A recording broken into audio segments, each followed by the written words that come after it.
ଆଜିର ଏ ପ୍ରେସ୍ ବାର୍ତ୍ତାକୁ ଆପଣମାନଙ୍କୁ ସମସ୍ତଙ୍କୁ ସ୍ୱାଗତ କରୁଛି।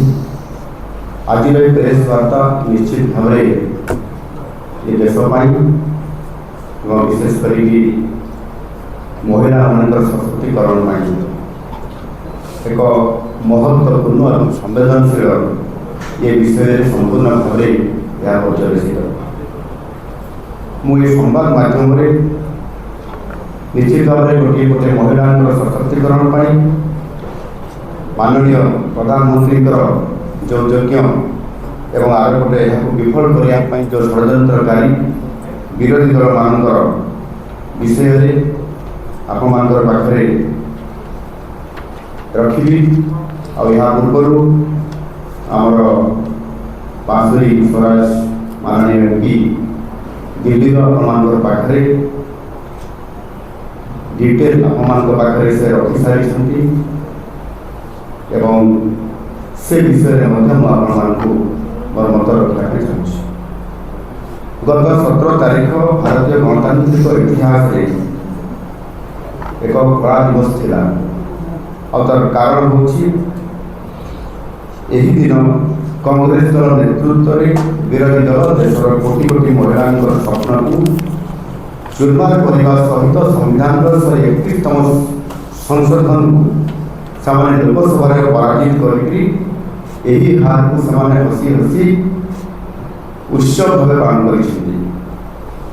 ଏହା ଦେଶର ମହିଳାଙ୍କର ପ୍ରକୃତରେ ହାର ନୁହଁ, ଏହା ସେମାନଙ୍କର ଅହଙ୍କାର, ଏହା ହେଉଛି ଅପରିଣାମ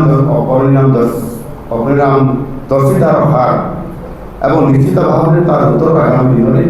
ଏ ଭାରତ ବର୍ଷର ନାରୀ ଶକ୍ତି ଭୋଟ ଦେବା ସମୟରେ ନିଶ୍ଚିତ ଭାବରେ ସେମାନେ ତାହାର ଉତ୍ତର ଦେବେ। କିନ୍ତୁ ଆଜି ଯଦି ଆମେ ବାସ୍ତବରେ ଦେଖିବା କଂଗ୍ରେସ ଦଳ ଏବଂ ବିରୋଧୀ ଦଳ ଯେଉଁମାନେ ଇଏ ନାରୀ ଶକ୍ତି ବନ୍ଧନ ଅଧିନିୟମକୁ ଗତ 17 ତାରିଖରେ 18 ତାରିଖରେ ସେମାନେ ବିରୋଧ କରିଛନ୍ତି, ସେମାନେ ବାସ୍ତବରେ ଯଦି ଆମେ ତାଙ୍କ ହିଷ୍ଟ୍ରିକୁ ବି ଦେଖିବା ତାହେଲେ ନିଶ୍ଚିତ ଭାବରେ ସେମାନେ କେବଳ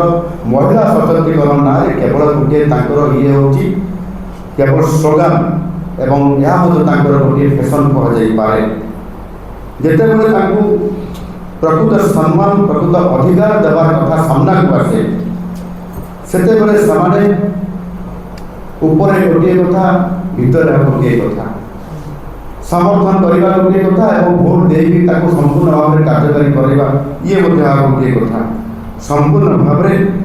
ନାରୀର ସ୍ୱାଧୀନତାକୁ ଏବଂ ନାରୀର ସମ୍ମାନକୁ ଏବଂ ନାରୀର ଅଧିକାରକୁ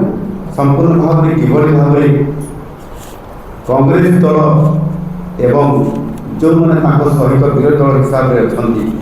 ସେମାନଙ୍କର ଗତ 2 ଦିନର ଯେଉଁ ଆଲୋଚନା 16 ଏବଂ 17 ତାରିଖରେ ସମ୍ପୂର୍ଣ୍ଣ ଭାବରେ ଭାରତବର୍ଷର ସମସ୍ତଙ୍କର ସାମ୍ନାକୁ ନେଇ ଆସିଲା ଏବଂ ସେଥିରେ କଂଗ୍ରେସ ସହିତ ମିଶିଥିବା ଯେଉଁ ଦଳଗୁଡ଼ିକ ସେମାନେ ତୃଣମୂଳ କଂଗ୍ରେସ ବା TMC,